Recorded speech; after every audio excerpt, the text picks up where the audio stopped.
Nossa paraxá de hoje é Vaierá, como o Leonardo já fez aqui, e ele apareceu. Eu gostaria de começar na conclusão da nossa palavra hoje. Nossa conclusão diz assim: ninguém, além do servo de Adonai, é capaz de compreender todos os acontecimentos, tudo aquilo que Adonai prevê para o nosso planeta, para nós, para o nosso país, para a nossa casa. Só um servo de Deus há de compreender e se calar diante das dificuldades. Que, embora nós possamos estar rodeados e circulados pelo inimigo, olha o que diz o salmista, no Salmo 17, versículo 11, mesmo que estejamos rodeados e circulados pelo inimigo, nós possamos encher o coração de esperança, de graça, que o Eterno nos consolará e nos falará em meio a todas as dificuldades. Anda-nos agora espiando os nossos passos e fitam os seus olhos em nós para nos derrubarem por terra. Isso é que diz o salmista. Mesmo que nós estejamos rodeados e circulados de tanta dificuldade, circulados pelo inimigo, cercados por tristezas ou por tribulações, ainda assim, o Eterno se voltará para nos consolar. Ainda assim, o Eterno se voltará para nos consolar, cercando-nos com cantos de livramento, diz o Salmo 32. Cercando-nos com cantos de livramento, diz o Salmo 32, olha o versículo 7 a 10. Tu és o lugar em que me escondo. Tu me preservas da angústia e me cinges de alegres cantos de livramento. Eu me instruir-te-ei e ensinar-te-ei o caminho que deves seguir. Eu guiar-te-ei com os meus olhos. Não sejais como o cavalo ou a mula que não tem entendimento, cuja boca precisa de cabresto e freio, ou não virão a ti. Muitas são as dores do ímpio, mas o constante amor do Eterno cercará aquele que nele confia.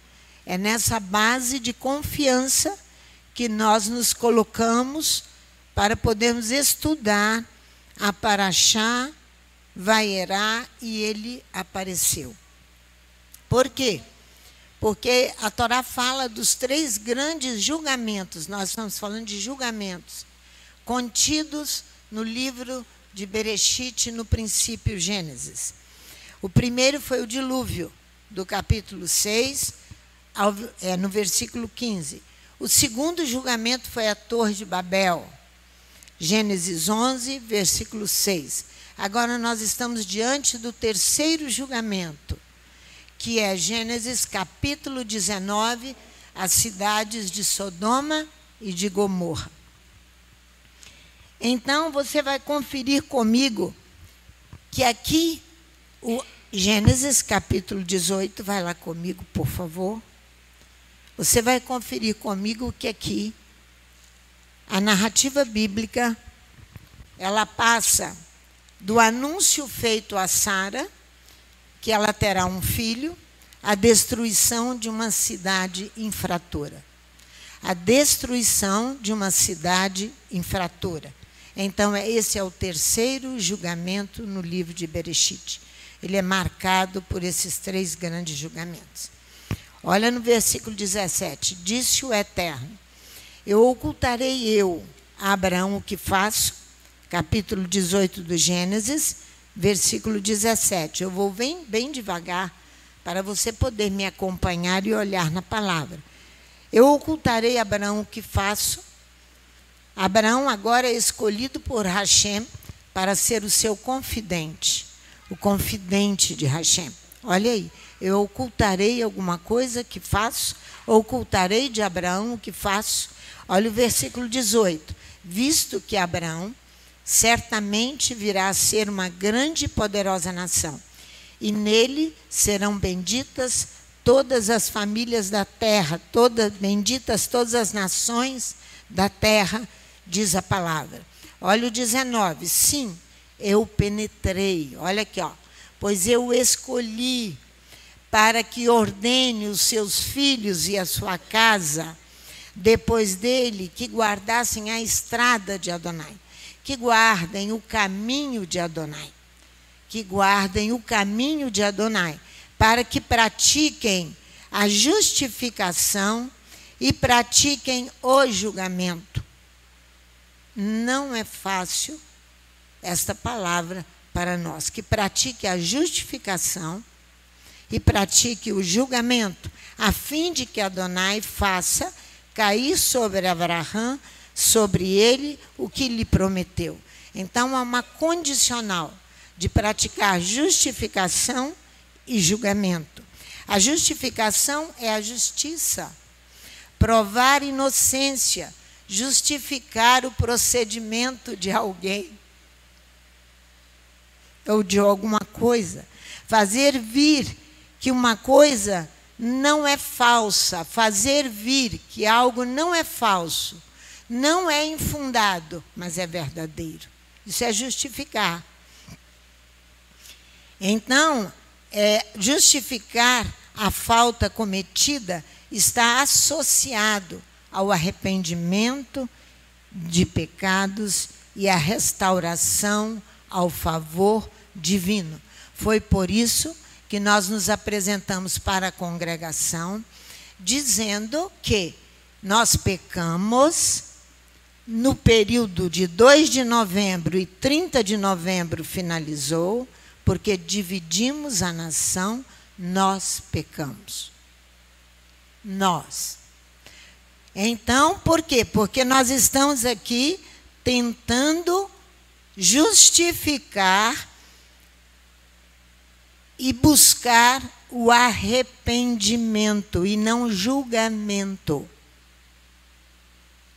Arrependimento e não julgamento. Nós vamos até a presença de Hashem arrependidos do que nós fizemos. Porque é muito fácil estender a mão e diz, a Beatriz fez, o outro fez e eu fico de fora. Agora nós somos culpados. Então vai comigo em primeiro livro dos Reis, no capítulo 18, você vai ver uma justificação feita pelo profeta Elias. Para você poder entender, pastora Sandra. 1 Reis, capítulo 18.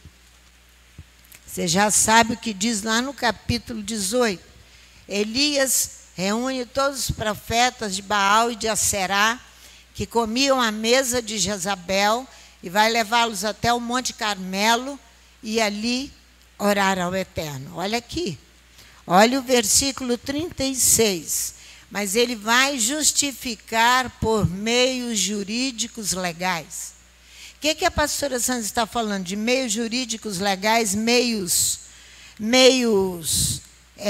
terrenos, leis humanas? Não. Ele vai se apresentar na hora do sacrifício da tarde, na Minhá. Olha aqui, quando chegou a hora da oferta de cereais, o profeta Elias aproximou-se e disse, ó Eterno Elohim, ele estava unido aqui com quem? Com Jerusalém. Para poder fazer uma justificação, eu e você precisamos tomar os meios jurídicos legais de Torá, senão nós não justificamos. Olha aqui.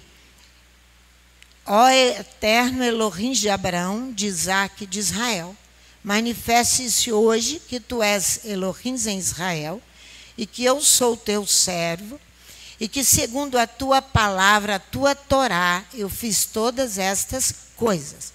E o que ele está dizendo para Adonai? Cuida de mim, porque eu estou embasado, eu estou debaixo da tua palavra para fazer o que eu estou fazendo. É isso que ele estava dizendo. Olha aqui, responde-me, Senhor, responde-me para que este povo conheça que tu, eterno, és Elohim, e que fizestes voltar o seu coração. O coração de quem queria voltar? O coração de Adonai queria voltar em favor de Israel e justificar Israel. Porque senão Adonai viria com um julgamento, como você assiste e acabou de ler na Parashá Vaierá, e ele apareceu para julgar uma cidade chamada Sodoma e Gomorra. Essa é a justificação. É a restauração, o arrependimento. O que eu disse? O arrependimento vai fazer o quê? Trazer a restauração do favor divino, o favor de Adonai para nós, e não para destruição, e não para julgamento. O julgamento é uma decisão, é uma sentença emanada de um tribunal ou de um juiz. Já não existe mais recurso. Foi o caso do dilúvio, da Torre de Babel e de Sodoma e Gomorra. Já não existe mais recurso. Estão entendendo direitinho o que o Espírito está querendo nos ensinar? Que eu preciso de bases jurídicas legais para fazer as coisas. Do contrário, eu não consigo a justificativa, mas sim o julgamento de Adonai de forma decisiva sobre a minha vida, sobre a minha cidade, sobre o meu estado e sobre o meu país. Olha o versículo 20 de Gênesis 18. Olha aqui, voltemos lá. Gênesis capítulo 18.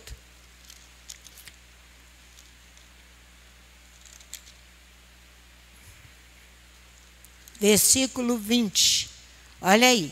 Disse mais o Eterno: o clamor de Sodoma e Gomorra se tem multiplicado tanto, e o seu pecado se tem agravado de tal maneira que eu descerei.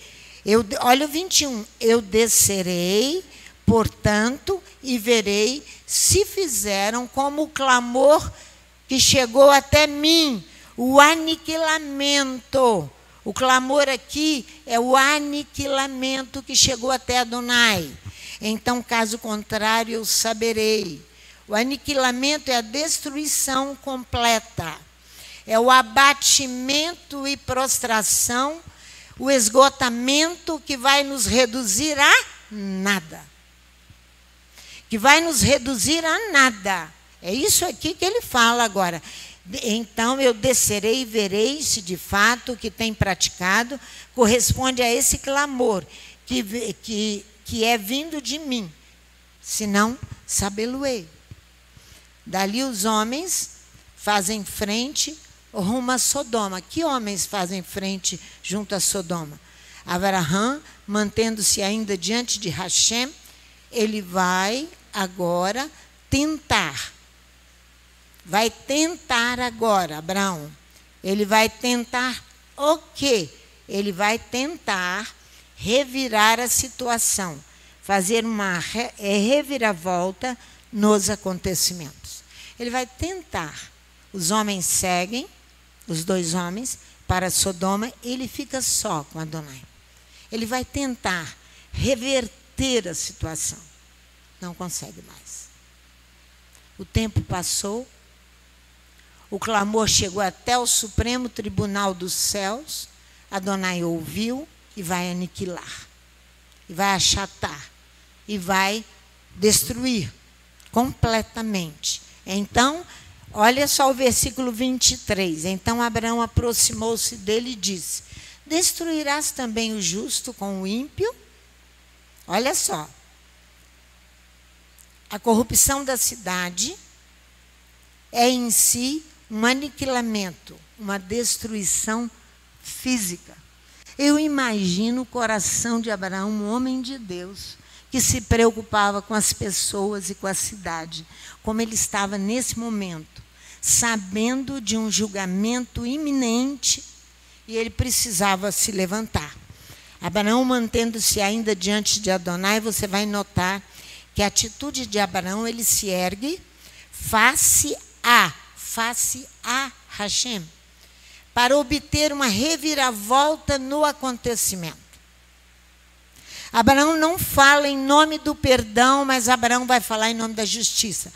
Matarás o justo com o ímpio? É isso que ele fala. Em nome da justiça do Eterno. Não se trata, ele não está clamando de salvar a cidade. Ele está clamando pelos justos que nela se encontram. E Abraão avança. Olha aí, ó, mais um pouquinho. O 23, o 24 agora. Se houver 50 justos na cidade, destruirás e não pouparás o lugar por causa dos 50 justos que ali estão? Abraão avança e diz: exterminará o justo tanto quanto o criminoso? Existem talvez na cidade, ele fala para Hashem, 50 justos dentro da cidade. A estes também exterminarás? Disse ele.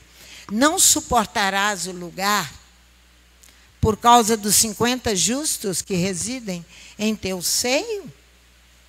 O justo reside no seio de Adonai. Abraão estava lutando para que Adonai suportasse a situação por causa dos justos que ali estavam. Olha o 26. Olha aí. Então disse o Eterno: se eu, em Sodoma, achar 50 justos dentro da cidade, pouparei o lugar por causa deles. Pouparei o lugar por causa deles. Adonai diz: se achar em Sodoma 50 justos dentro da cidade, suporto todo lugar por causa dos 50 que ali estão. A reviravolta nos acontecimentos não acontece. Abraão não consegue mexer com mais nada. O julgamento já estava definido. A princípio, Abraão falava 50 justos. E ele chega a 10. Abraão desiste quando vê que Sodoma não se encontra nem mesmo 10 justos. Não se encontrava em Sodoma nem mesmo 10 justos. Uma vez mais, a cidade figura aqui como o local da mais forte concentração do mal. Ele vai mesclar na conversa com Adonai uma conciliação de Adonai com o povo. Só de falar na conciliação dá vontade de chorar. E a oração. Porém, Abraão se vê vencido.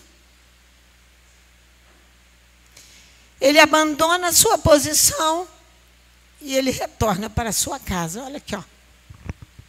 E foi-se o Eterno, versículo 33. Logo que acabou de falar com Abraão, e Abraão voltou para o seu lugar, para a sua casa. É isso que ele faz. A reviravolta nos acontecimentos é o sentido básico da palavra que envolve a ideia de girar, circular, em volta, em torno. A pessoa põe-se em movimento para que conquiste alguma coisa. O verbo é de movimento, que é referindo-se a um indivíduo apenas. Olha como é que Samuel faz. Vai lá em 1 Samuel.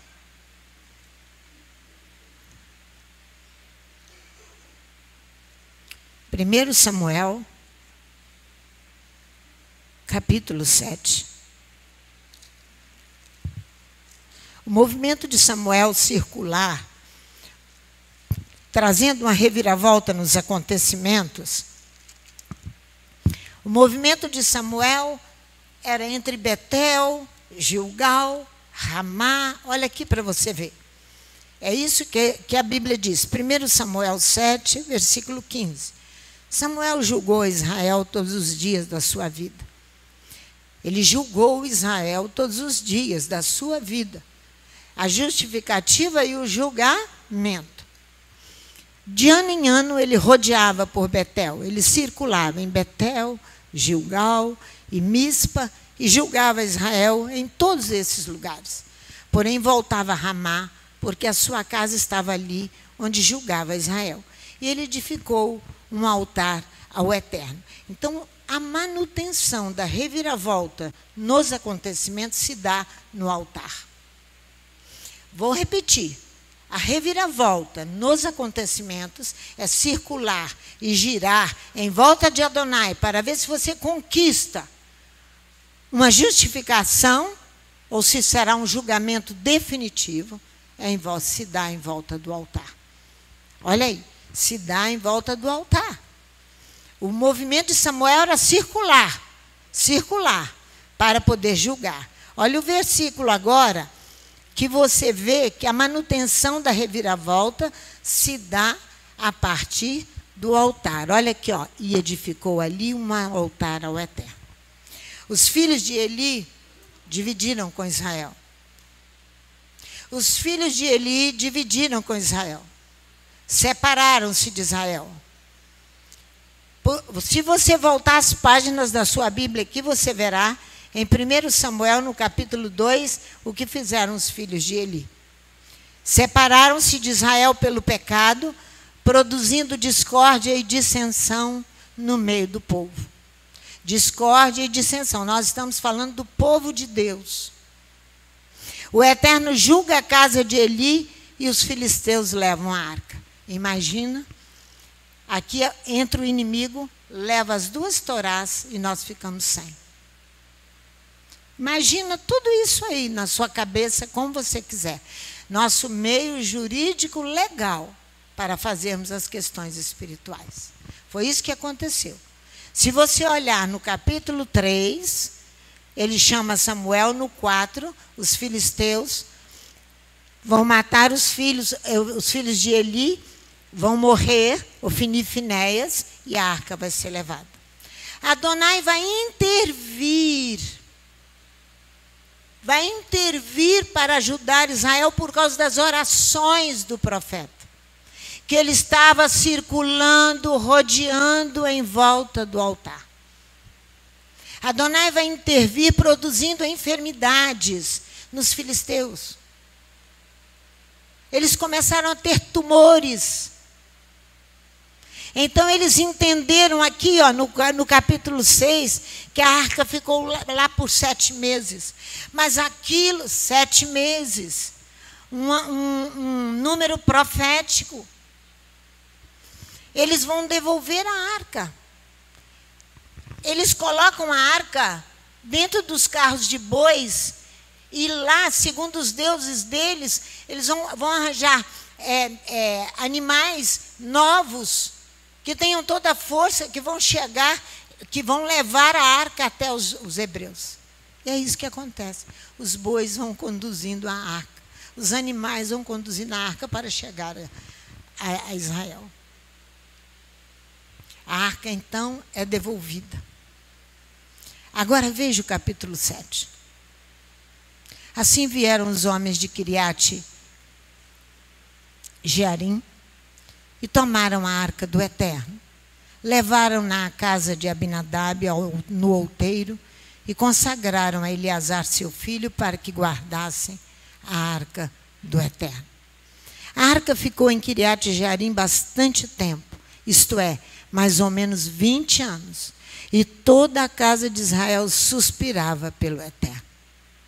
E disse Samuel a toda a casa de Israel: se de todo o vosso coração vos retornardes, se de todo o vosso coração vocês retornarem, se de todo o vosso coração vocês retornarem ao Eterno, tirai de dentre vós os deuses estranhos e os astarotes, e preparai o vosso coração ao Eterno, e servi a Ele só, e Ele vos livrará das mãos dos filisteus. Isso aqui é uma convocação de forma jurídica legal. Base fundamental da Bíblia chama arrependimento de pecados. Ele chama, então, ao arrependimento.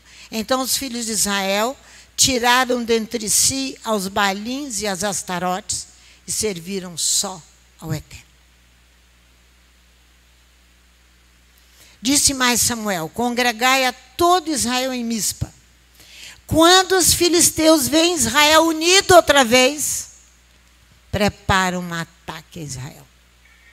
A unidade vai gerar ódio no inimigo. A divisão vai fazer Satanás se alegrar. A unidade vai fazer o quê? O inimigo vir, porque teve receio do que poderia acontecer com a nação toda reunida em Mispa. Mas a divisão, o inimigo não está nem aí, ele vai fazer toda a desordem que ele tem hábito de fazer, porque estão divididos. Congregaram-se em Mispa, tiraram água, derramaram perante o Eterno, fizeram uma libação com água, e jejuaram aquele dia e ali disseram, pecamos contra o Eterno. Toda a nação pecou contra o Eterno. Toda a nação pecou contra o Eterno. Pastora Sandra é bastante ousada. Eu já escrevi, coloquei nas redes sociais do presidente, porque ele ainda está presidente. Ele ainda está. Então, só ele pode reverter essa situação. Não sei onde eu pus meus papéis, mas eu já escrevi para ele, pedindo que ele faça, aqui, ó, não sei onde está, não. Já perdi. Já tem tanta... Aqui, está aqui. Eu vou ler para vocês. Porque tem que fazer um pedido nacional de perdão dos pecados. Em rede nacional, se quiser reverter alguma coisa. Ao excelentíssimo senhor presidente da República, Jair Messias Bolsonaro, e a primeira-dama Michele Bolsonaro. Se fosse Lula que estivesse lá, eu faria a mesma coisa. Estão ouvindo o que eu estou falando? Para vocês não distorcerem as palavras. Também sei que mesmo em nossa integridade, não, venho com todo respeito, em meio a tantas dificuldades que nós estamos vivendo juntamente com o senhor presidente, somos em sua luta, seu desgaste empreendido em favor de todos, para que todos sejam um. Também sei que mesmo em nossa integridade, pecamos contra o Criador do céu e da terra. A Bíblia nos ensina a realizar nossa fidelidade a Deus com um simples passo de fé. O conceito fundamental de fé é o de adesão, que como uma casca à árvore, faz colar nossa vida ao ser e ao querer de Adonai. Só um pedido de perdão, unido toda a nação, poderá produzir algo que vá nos justificar diante do Eterno. O rei Davi, para manter o seu relacionamento com o Eterno, eu fui buscar outro monarca, feito monarca que lá está, né, o presidente. E conexão de toda a nação de Israel, ele faz uma declaração pública de confissão de pecados, dizendo: quem pode entender os próprios erros? Expurga-me tu dos que me são ocultos. Também da soberba guarda teu servo, para que não se assenhorie de mim. Então eu serei sincero e ficarei livre de grande transgressão. Sejam agradáveis as palavras da minha boca e a meditação do meu coração perante a tua face, ó Eterno, rocha minha e Redentor meu. Salmo 19, de 12 a 14. Senhor presidente, faça o mesmo que fez o rei Davi em rede nacional, para obtermos uma real condição de ligação existente entre as duas grandezas, o Criador e a nação brasileira, declarando publicamente nossa dependência a Deus. Que Ele nos abençoe, pela sua infinita misericórdia nos abençoe. O senhor presidente, fazendo isto, fará por todos nós. Aí eu ponho meu nome e enviei para as redes dele, para ela, não sei se ele vai conseguir receber. Mas nós fizemos porque é o que nós sabemos, que são meios jurídicos, legais, de dar uma reviravolta nos acontecimentos. É uma reviravolta nos acontecimentos. Até que o Eterno movimentou-se no meio dos filisteus para que esses retornassem com a arca. Nesibã, reviravolta nos acontecimentos ocorre pela soberana vontade de Adonai. Primeiro passo a dar é o arrependimento de pecados, como fez aqui Samuel para unir a nação de Israel. Leia aqui o versículo 7. Ouvindo os filisteus que os filhos de Israel estavam congregados em Mispa, subiram os príncipes dos filisteus contra Israel. E quando os filhos de Israel ouviram, temeram por causa dos filisteus. Disseram os filhos de Israel a Samuel: não cesse de clamar ao Eterno nosso Elohim por nós, para que nos livre das mãos dos filisteus. Então tomou Samuel um cordeiro de mama e o sacrificou inteiro em holocausto ao Eterno. Clamou Samuel ao Eterno por Israel, e o Eterno lhe respondeu. O Eterno justificou. O Eterno justificou. Enquanto Samuel oferecia o holocausto, os filisteus chegaram à peleja contra Israel. Mas trovejou o Eterno aquele dia com grande trovoada sobre os filisteus, e os aterrou de tal modo que foram derrotados diante dos filhos de Israel. Os homens de Israel, saindo de Mispa, perseguiram os filisteus e os feriram até abaixo de Bet-car. Então tomou Samuel uma pedra e a pôs sobre Mispa e Sem, e lhe chamou Ebenezer, dizendo: até aqui nos ajudou o Eterno. Até aqui nos ajudou o Eterno. Israel não foi para a guerra dividido. Israel já tinha reconhecido pelo arrependimento de pecados que não dá certo dividir-se e achar que vai conquistar alguma coisa diante de Adonai. Não vai. Então o profeta clama o retorno ao arrependimento. Você vai ver uma reviravolta nos acontecimentos fisicamente. Vai lá em Josué, capítulo 6, versículo 3. Josué, capítulo 6, versículo 3. Você vai ver aqui, olha aqui.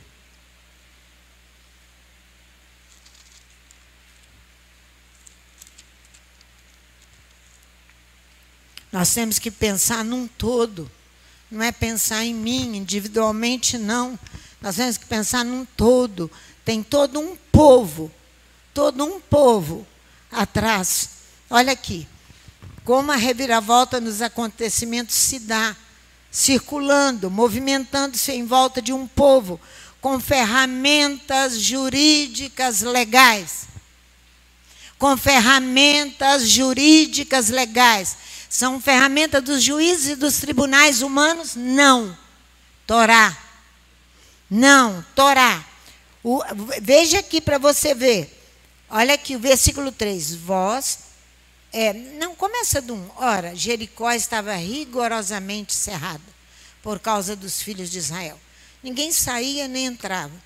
Então disse o Eterno a Josué: olha, entreguei na tua mão a Jericó, ao seu rei e aos seus valentes. Vós, todos os homens de guerra, rodeareis a cidade. Rodeareis a cidade. Qual é o movimento? O movimento é Nesibã. Reviravolta nos acontecimentos. Cercando-a uma vez, assim fareis, por 7 dias. E ele então vai fazê-lo. Mas eu quero te mostrar quem é esse homem, Josué. A nação não andou pela cabeça de um bando de gente, não. Olha aqui, vai lá comigo, Números capítulo 27. Quem é esse homem, Josué? Diz a Torá. Então, quando eu estou falando de ferramentas jurídicas legais, olha a partir do versículo 15 até o versículo 23. Olha só. Então disse Moisés ao Eterno: possa o Eterno, Elohim dos espíritos de toda a carne, pôr um homem sobre esta congregação, que saia adiante deles, e entre diante deles, e os faça sair e os faça entrar, para que a congregação do Eterno não seja como ovelhas sem pastor. Para que a congregação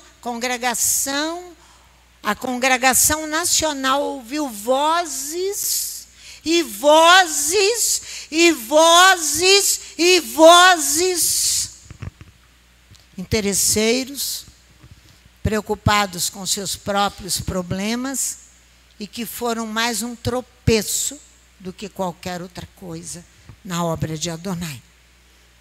Impõe sobre ele a tua mão, apresenta-o perante Eleazar. Olha só, então disse o Eterno a Moisés, versículo 18.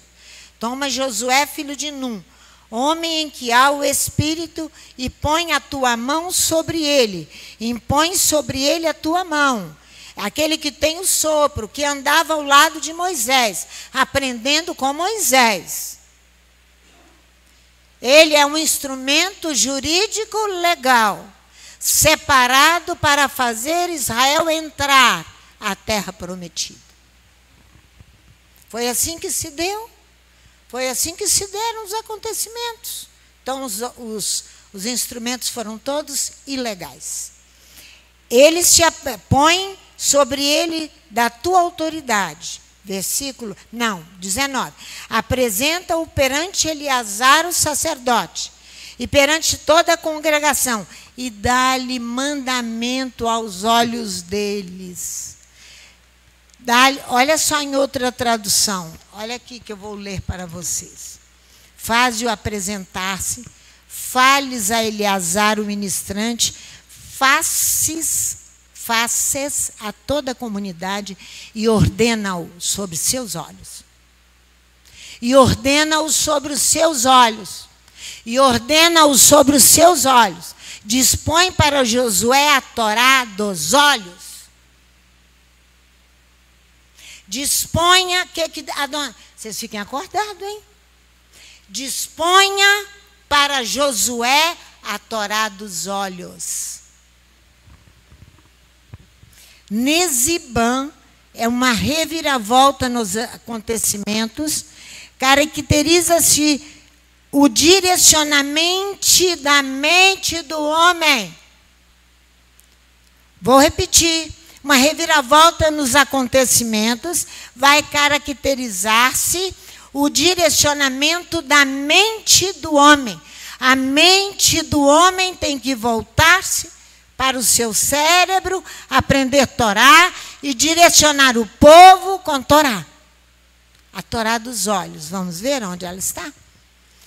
Deuteronômio fala bem sobre isso aí, que você ora todos os dias chamar, você sabe muito bem.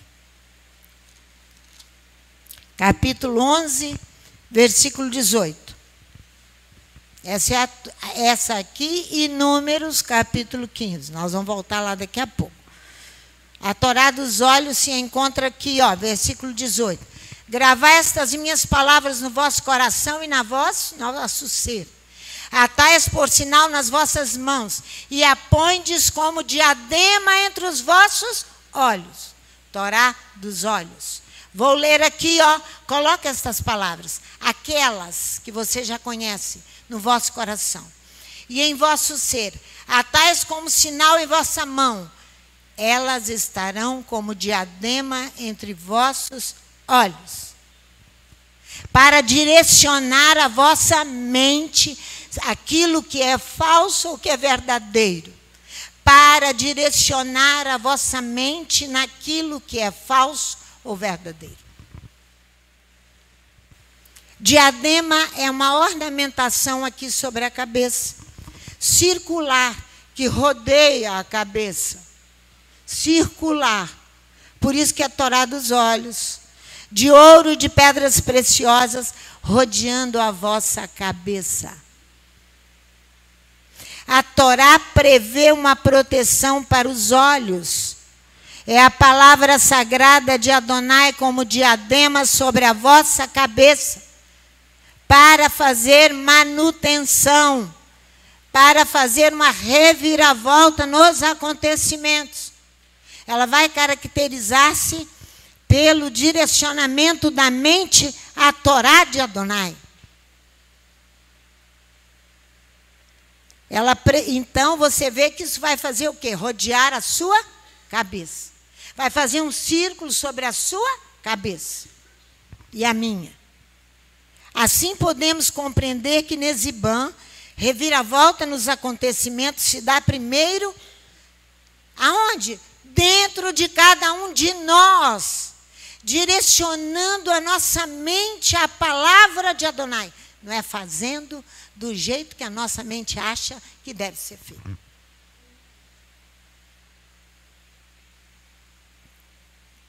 Não é fazendo. Se dá primeiro em cada um de nós, direcionando nossa mente para as franjas do talite. Os homens têm essa, fica em pé aqui, meu filho.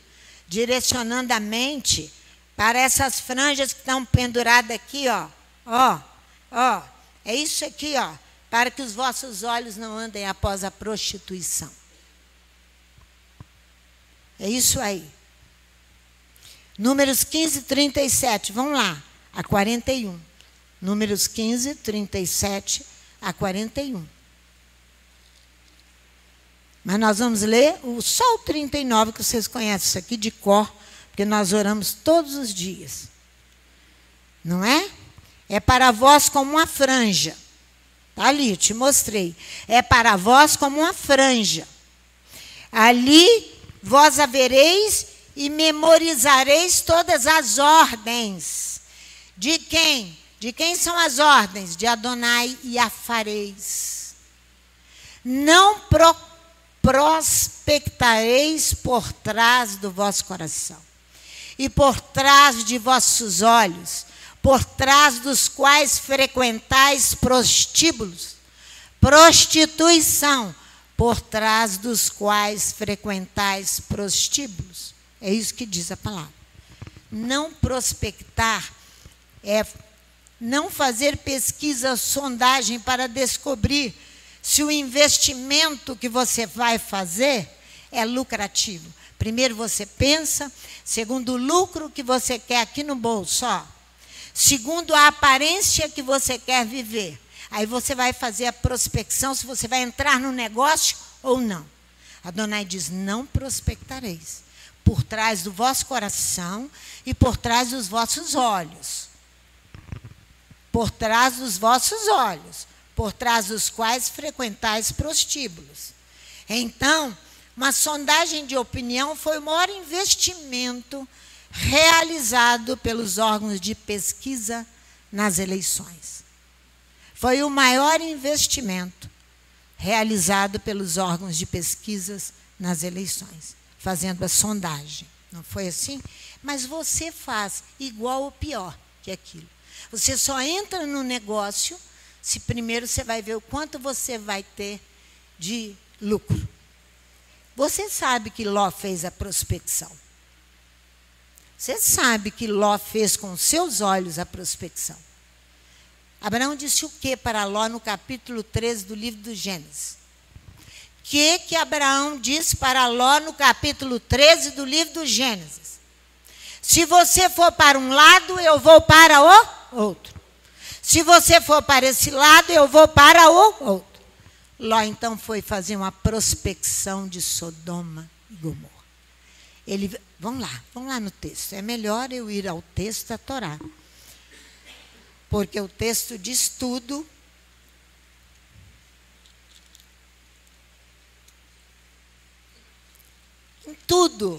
Em tudo, quase tudo em nós há interesses.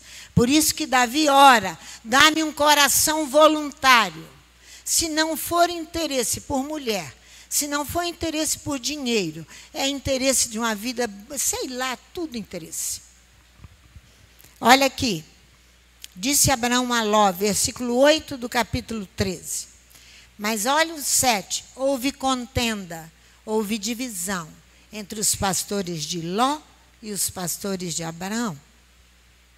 Disse Abraão a Ló, ora, não haja contendas entre mim e ti, entre os meus pastores e os teus pastores, pois irmãos somos.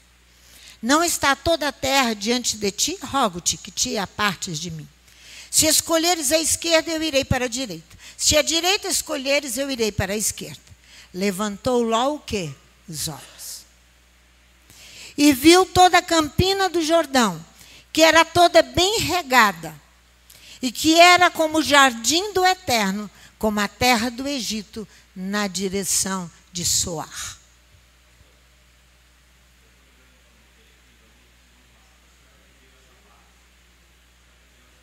Fui eu que ensinei essa paraxá? Sublevação. Isso aí. Então, ele vai prospectar, ele vai avaliar, ele viu que era lucrativo ir para Sodoma e Gomorra, cidades, era uma pentápolis, 5 cidades, que reunidas se tornavam uma cidade grande. Ele olhou e desejou. Ele não tinha torado os olhos. Ele não tinha torado os olhos. Ele não tinha torado os olhos que vão direcionar a nossa mente para a palavra de Adonai. Então, há interesses por trás do coração e por trás dos olhos. A Torá ainda diz, por trás dos quais frequentais prostíbulos. O uso degradante dos olhos é a prostituição. Entregar-se à devassidão por dinheiro, isto é, degradar-se, aviltar-se, desonrar-se, corromper e desmoralizar-se quando você entrega-se à prostituição. Rebaixar ao máximo por interesses. Rebaixar-se ao máximo por interesses. O capítulo que se segue, logo após a Torá dos olhos, vamos lá? Números capítulo 15.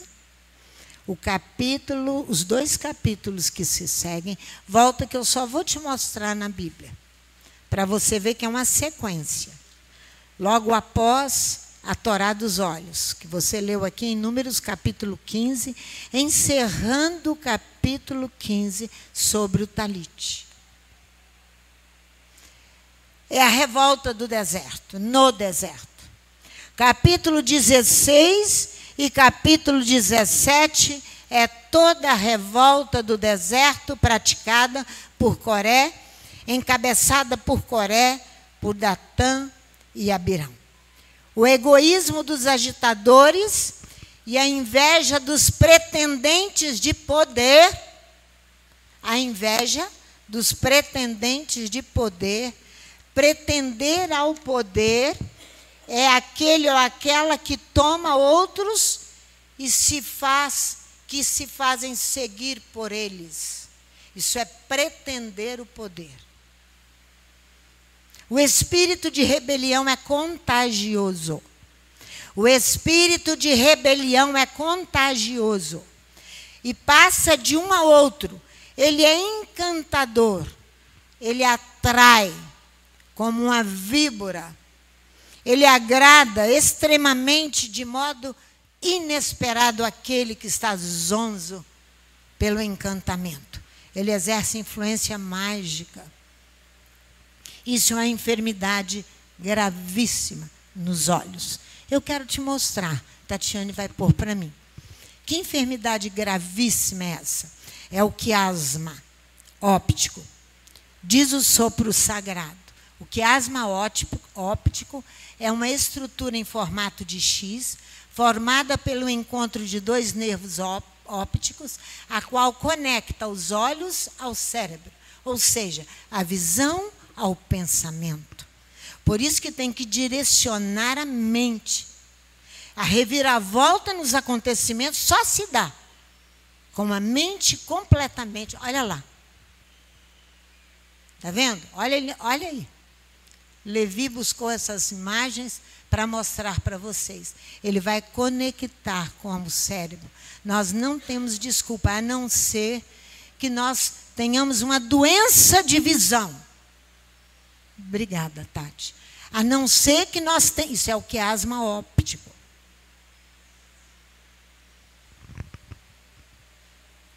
É o cruzamento desses 2 feixes nervosos que vão lançar ao nosso cérebro para que nós possamos direcionar o nosso pensamento, tudo nosso segundo a Torá.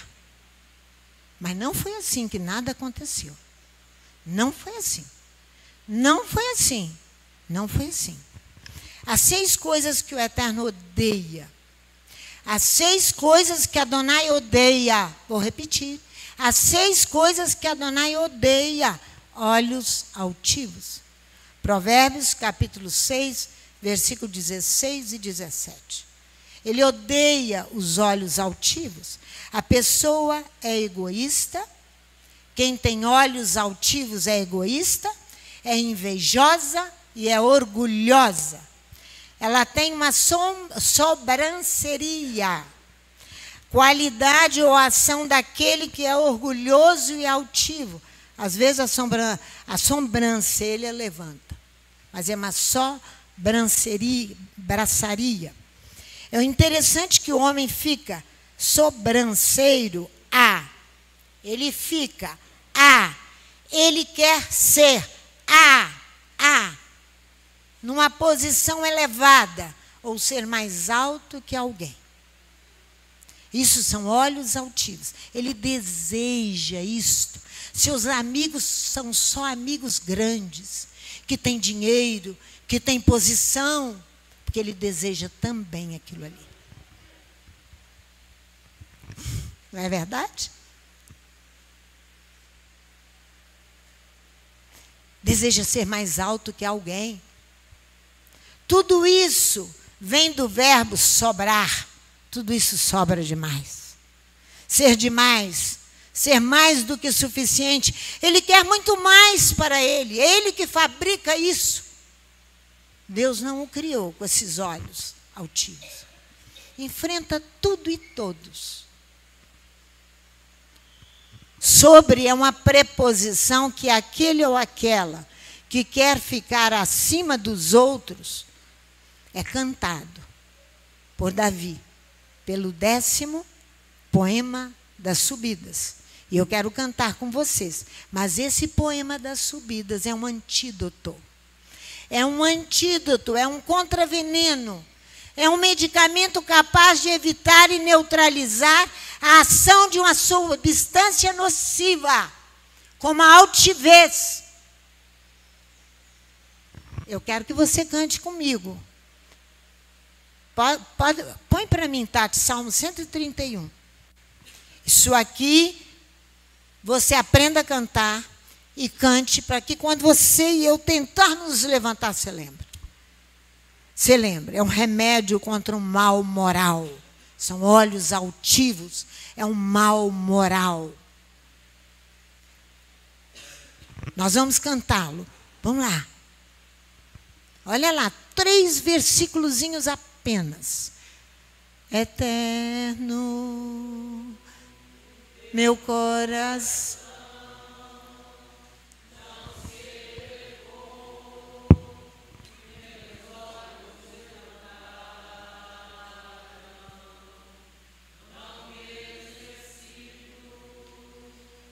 Em grandes assuntos e nem em coisas elevadas para mim. De certo,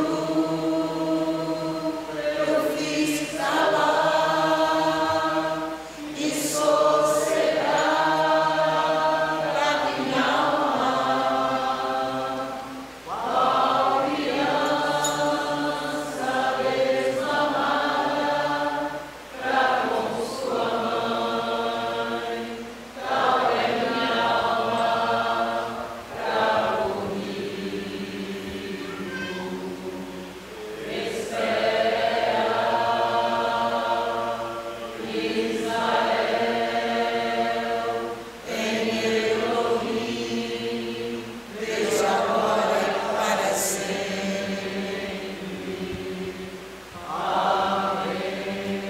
Já viu falar em estrequinina? É um veneno terrível. Assim é o homem altivo.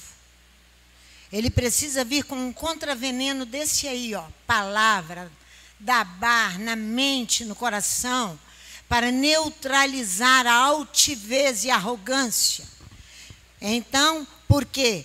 Porque é um remédio contra um mal moral. Aí você vai ver que o poema das subidas de Davi, Adonai, meu coração não se incha. Eu não sou inchado de orgulho. Meus olhos não se alçam. Meus olhos não se levantam para desejar o que eu não preciso desejar. para eu não desejar o que eu não preciso desejar. É isso que o poeta está cantando. Não me insinua em demasiadas grandezas. Eu não vou fazer um movimento de insinuação, de desejo de possuir algo grande demais. Eu não vou. Isso é Davi. Ele fez silêncio no seu ser. Ele silenciou o seu ser. Como uma criança de peito junto à mãe. Que mãe é essa? Que mãe é essa, Torá? Que mãe é essa, Torá? Que eu me silencio diante dela para aprender a sua palavra, guardá-la no meu coração e proteger os meus olhos. Aí Israel almeja, Adonai, ele fala, Israel agora almeja, agora e em perenidade, a virtude do abandono e da humildade minha e sua, e da esperança, só resta esperar o instante do encontro com Hashem. Quando você se humilha, se silencia na presença de Adonai, só resta agora encontrá-lo. Porque o homem não é assim, a mulher não é assim. Isso precisa ser trabalhado em nós.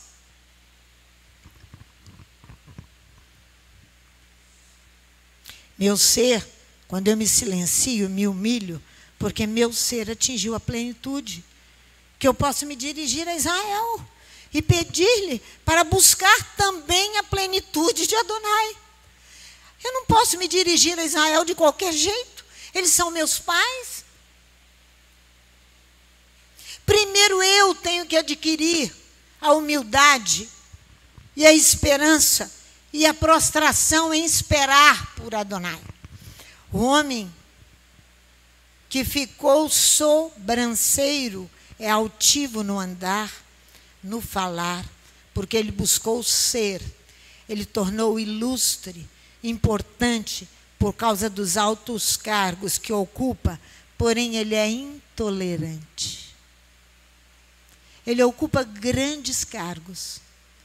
Ele é altamente importante, mas ele é intolerante. O que é uma intolerância? Em matéria de política ou de religião? Ele é intolerante. Ele sabe tudo.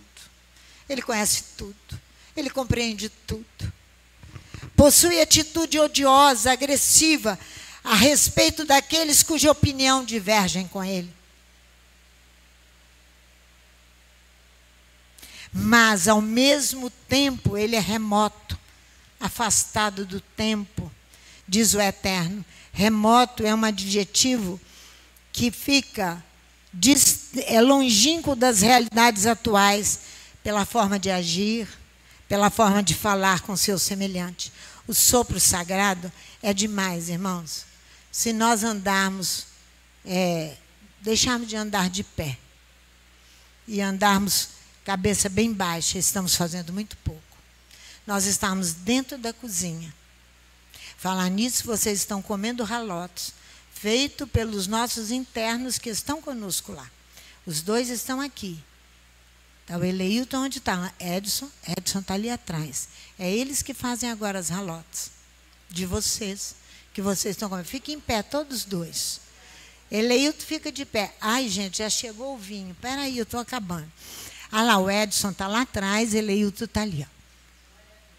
Nós estamos, os outros todos estão aqui também, são lá do Aelon, né, Eduardo?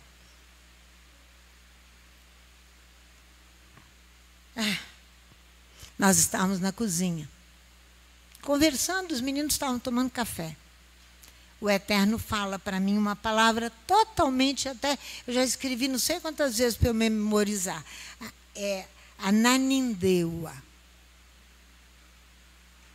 Para mostrar esse homem remoto. Para mostrar esse homem que é ilustre para os homens, mas remoto na sua mente, atrasado, horrivelmente. Está lá atrás. Mas Larissa é muito lá atrás. Muito. O que é Ananindeua? Eu vou ler para vocês o que o Espírito está nos falando com Ananindeua. Primeiro eu quero achar a outra pedaço da... Estou cheia de papel aqui, vocês não fazem um cálculo. Me perco na metade deles. Mas Ananindeua é uma cidade do Pará. Que eu liguei para a Priscila imediatamente e perguntei, o que é isso? Ela falou, mandou para mim pouquinha coisa, que Ananindeua é uma cidade do Pará, que fica a 19 quilômetros de Belém, e é a cidade, uma das cidades segunda maior populosa da região amazônica. Ela me deu essas pequenas informações sobre Ananindeua. Então, aqui eu recebi o hino de Ananindeua, só para vocês terem uma noção. Aí eu pedi para alguém fosse fazer a pesquisa para mim. Olha só, em 1823, olha o atraso dos líderes nacionais nossos hoje, Adonai o torna. No período que Ananindeua fez uma grande revolta contra a regência de Portugal, é isso aí, 1830, isso. Então, a nossa política de hoje é de 1830. 1830. Muito longe, né? Esse é o homem grande, mas remoto. Não foi o que nós dissemos aqui para vocês? Ele é remoto. Olha só. Em 1823, o Pará era a única província que ainda não tinha aderido à independência do Brasil. Ocorrida em 7 de setembro, um ano depois, a província do Pará passa a aderir ao Brasil. Mas essa adesão não foi fácil. Dom Pedro I, imperador do Brasil, enviou para cá um comandante de fragata inglês, contratado para criar aqui a Marinha. Ele foi designado com a missão de trabalhar o movimento para incorporar o Pará ao Brasil. Olha só. Então, você vai ver aqui que o movimento começa em Ananindeua, chamado Cabanagem. Lá tem o Palácio Cabanagem. Sabe o que significa cabanagem? Cabanagem eram os pobres que moravam em palafitas, que se levantaram contra a regência de Portugal no Brasil e não aceitavam. Portugal mandava o regente que ia se impor lá para eles. E tinham os líderes todos. Eu estou com tudo aqui na pesquisa. Eles não aceitavam as imposições e eles se revoltavam. Só quando Dom Pedro II, aos 15 anos de idade, ele é empossado como rei de Portugal aqui no Brasil, né? E ele então assume a liderança, provavelmente com toda uma equipe de trabalho bem poderosa para poder ajudá-lo. Em 1830, que o Pará vai incorporar-se ao Brasil, devido à rejeição de uma regência de Portugal. É a isso que Adonai comparou. Nós estamos na cozinha. Ele fala a palavra audível. Ananindeua. Os acontecimentos de Ananindeua deram muitas mortes, muita violência, até que o Pará foi incorporado outra vez ao Brasil. Isso é divisão. Isso é divisão. Olha só.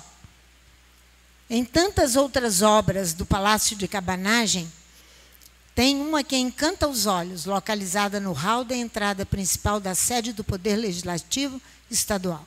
A obra suntuosa ocupa toda a parede frontal, denominada a adesão do Pará à independência do Brasil. Só quando o país se tornou independente que o Pará reage e retorna a adesão ao Brasil.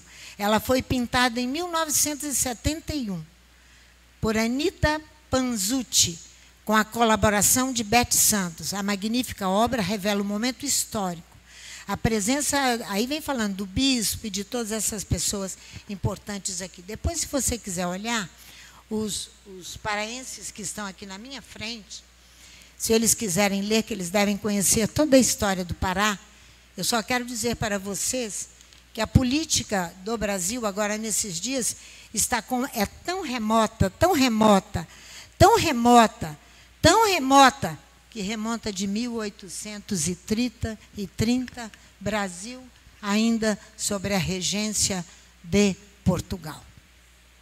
Tão remota, tão remota. A Bíblia diz que a sequência de tudo isso é a insensatez. Sábio aos seus próprios olhos. Eles são sábios aos seus próprios olhos. Isso é, ter sabedoria aos seus próprios olhos é insensatez, é tolice, é perder a razão, é ser louco, é ser insano, é adquirir definitivamente uma doença mental, é perder a razão. Agora você pode entender Yeshua. Quando ele diz, se teu olho direito te faz tropeçar. Vamos lá. Mateus, capítulo 5. Você vai entender Yeshua. Se o teu olho direito te faz tropeçar. Capítulo 5 de Mateus. Por obstáculo em seu caminho, a fim de fazer tropeçar, produzir queda em alguém, arranca o teu olho e joga ele fora. Aqui, ó.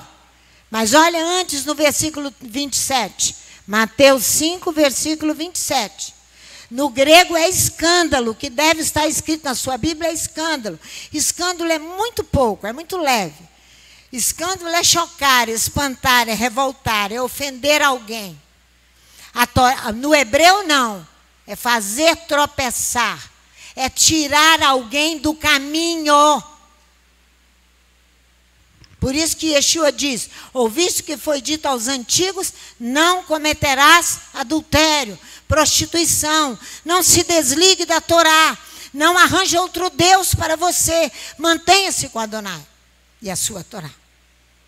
Olha só, eu porém vos digo, qualquer que olhar para uma mulher com intenção impura no coração, já cometeu adultério. Aí ele diz, portanto, se o teu olho direito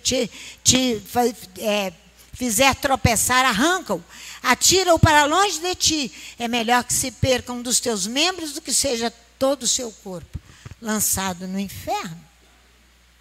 Tropeçar é fazer o outro cair.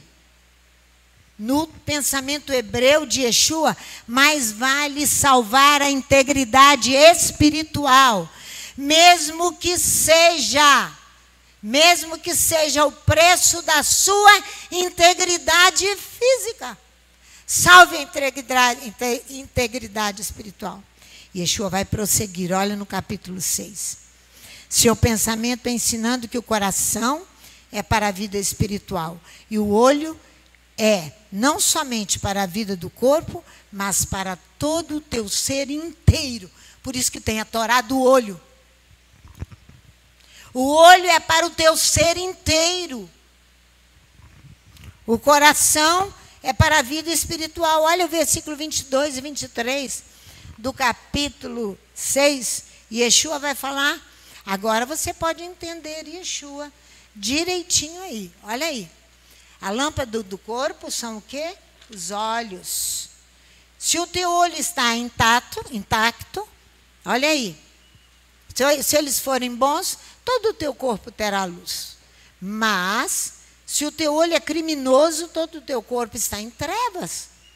Se a tua luz que está em ti escurece, quão grandes são as tuas trevas, diz Yeshua. O olhar, o olho e o coração são os dois agentes do crime. Daí a importância da purificação do olhar. A purificação do olhar. Você tem que conectar os seus olhos, lançar a mente e pensar e lembrar de Torá e voltar atrás. Luz é a oposição de trevas. Nós temos aqui uma oposição entre luz e trevas. Yeshua prepara o pensamento que exige uma mudança de mente. Yeshua está preparando o seu e o meu pensamento para mudar a mente, para fazer uma reviravolta nos costumes.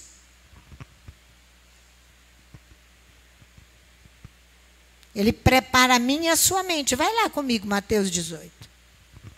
Continua aí em Mateus. De 1 a 9. Mateus 18, de 1 a 9. Porque Yeshua vai exigir uma mudança de mente, de ideias. Ele diz, amém, eu vos digo. Olha aqui, ó, naquela mesma hora, os discípulos se aproximaram de Yeshua perguntando, quem é maior no reino dos céus? Queriam saber quem era maior. Yeshua, chamando uma criança, colocou no meio deles e disse, amém, eu vos digo, se vocês não retornarem e não vos tornardes como crianças, de modo nenhum entrarão no reino.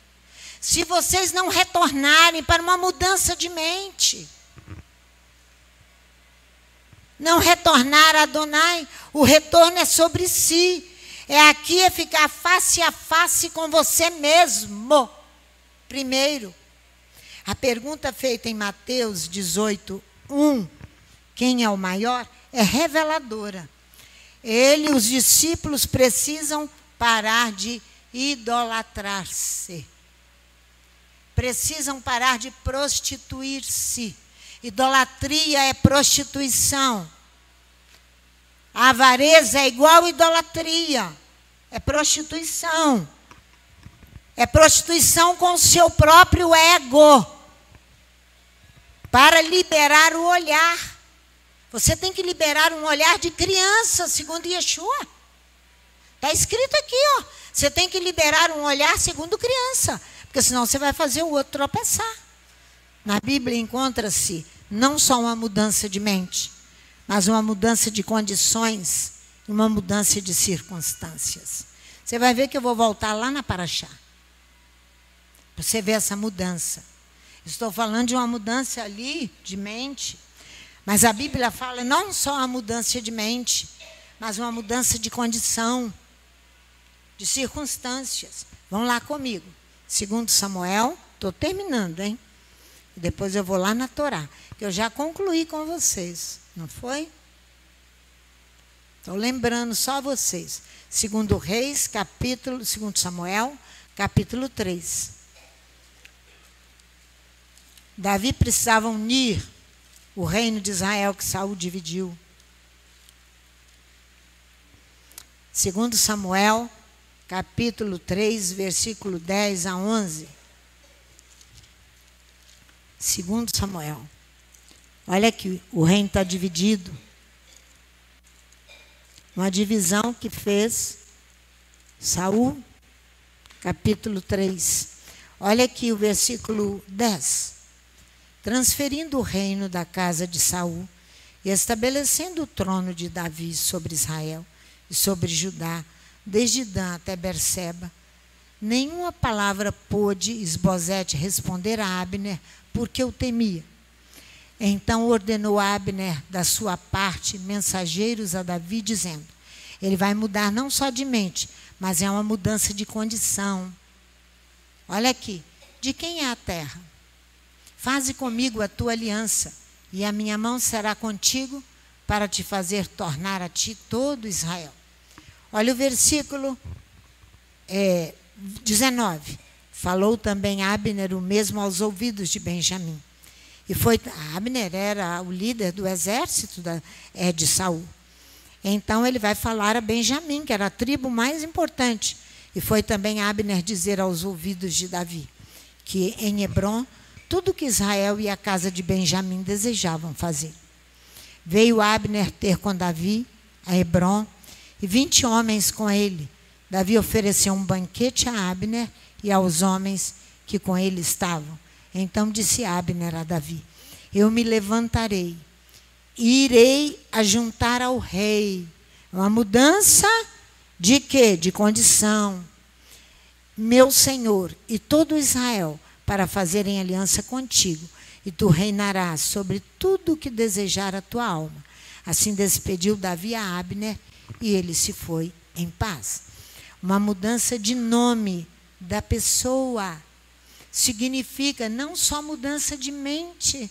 Muitas vezes tem que ter mudança no comportamento, nas características, nas condições, mas também uma mudança de nome, muitas vezes. Eu te mostro vários textos na Bíblia. Por quê? Porque você assume outro comportamento. Você é outra pessoa. Por isso que você muda de nome. Na Bíblia é. Você é outra pessoa. Porque exige uma mudança de mente, exige uma mudança de condições. Ele era chefe do exército de Saul. Ele agora passará para Davi, ele teve que mudar.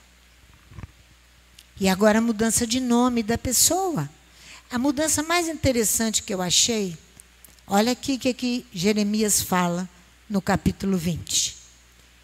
Ele vai mudar o nome de Passur. Passur, versículo 1, Jeremias, capítulo 20.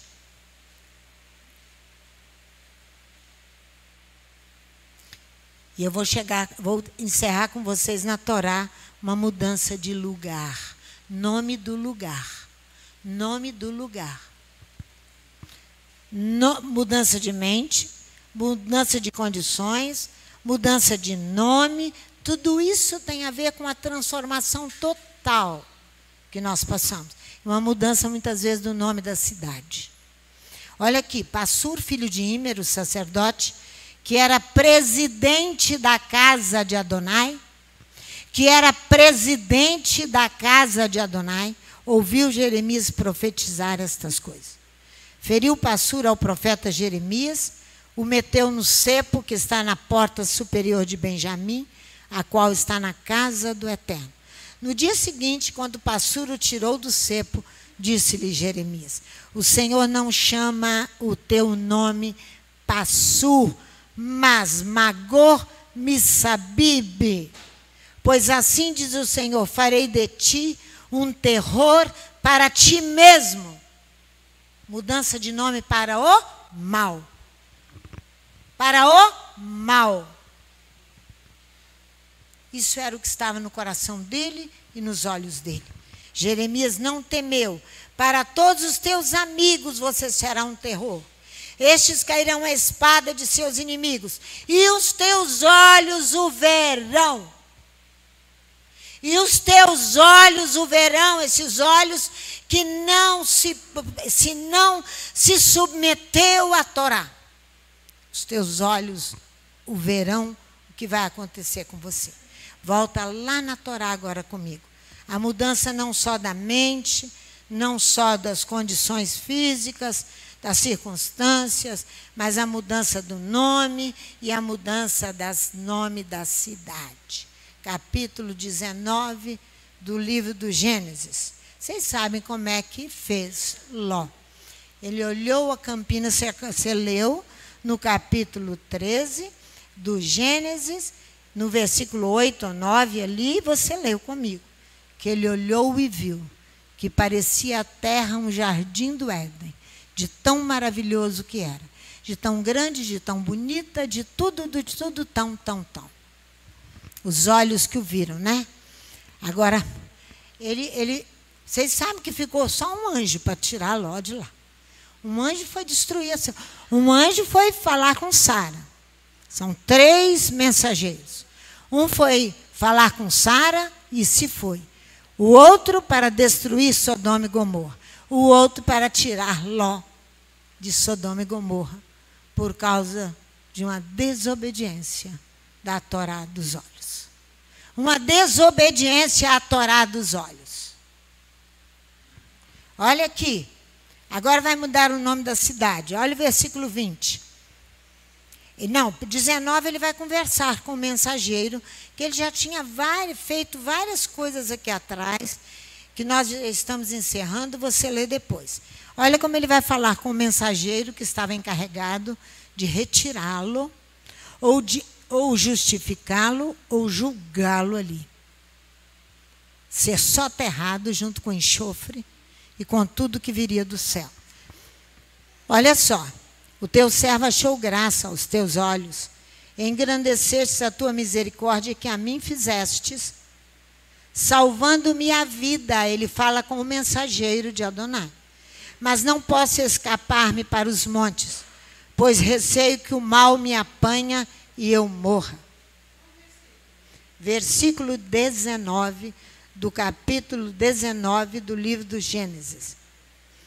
Eis ali perto uma cidade para a qual eu posso fugir. Eis bem perto uma cidade para a qual eu posso fugir. Ela chama Missar. A mínima. Escaparei para lá. Não é Missar? E o meu ser viverá. Ele agora não quer uma cidade grande. Ele agora não quer o jardim do Éden. Não. Ele agora quer uma mínima. Olha o versículo 20. Olha só. Olha o 21. Me desculpe. Eu li o 20. Olha o 21. Ele diz: eis. Olha o que o mensageiro vai falar. Disse-lhe: quanto a isto, estou de acordo, para não subverter a cidade de que falastes. Olha aqui. Ele diz, no versículo 21, o mensageiro: eis eu portei tuas faces, eu te justifiquei. Também nesta palavra, não transtornarei a cidade que falastes. Eu portei tuas faces, esta expressão significa aceitação da proposta feita por Ló para justificá-lo. Quem o justificou? O mensageiro. Portar as faces de alguém durante um julgamento é operar uma discriminação em seu favor. Porque ia destruir toda a cidade. É exatamente o que acontece aqui. Agora eu vou te mostrar que o nome da cidade vai mudar. Olha aqui no versículo 22. Apressa-te. Escapa-te para lá, porque nada poderei fazer enquanto não tiveres ali chegado. Por isso chamou o nome da cidade Zoar. O nome da cidade foi mudada por causa do indivíduo. Rápido, foge para lá, pois nada poderei fazer até que lá não chegues. Por isso ele clama o nome da cidade, Zoar. A minúscula. É menor que mínima, é minúscula. Para Ló, que pecou com seus olhos, agora vai morar numa cidade minúscula, trocado o nome, para você ver quão grave, em meio a um julgamento, ele é retirado. Quão grave é essa questão? Aprenda definitivamente. Essa questão que nós precisamos direcionar os nossos olhos, nós precisamos direcionar condições, mudança de condições, mudança de nome e muitas vezes de cidade. Que o Eterno nos abençoe e nos dê graça. E nos rebaixe mesmo, Adonai, para que os nossos olhos não sejam altivos e nós venhamos a querer nada que não é nosso e que nós não precisamos, para que nós possamos permanecer face a face contigo. É o que nós te pedimos. Em nome de Yeshua, o Mashiach. Amém.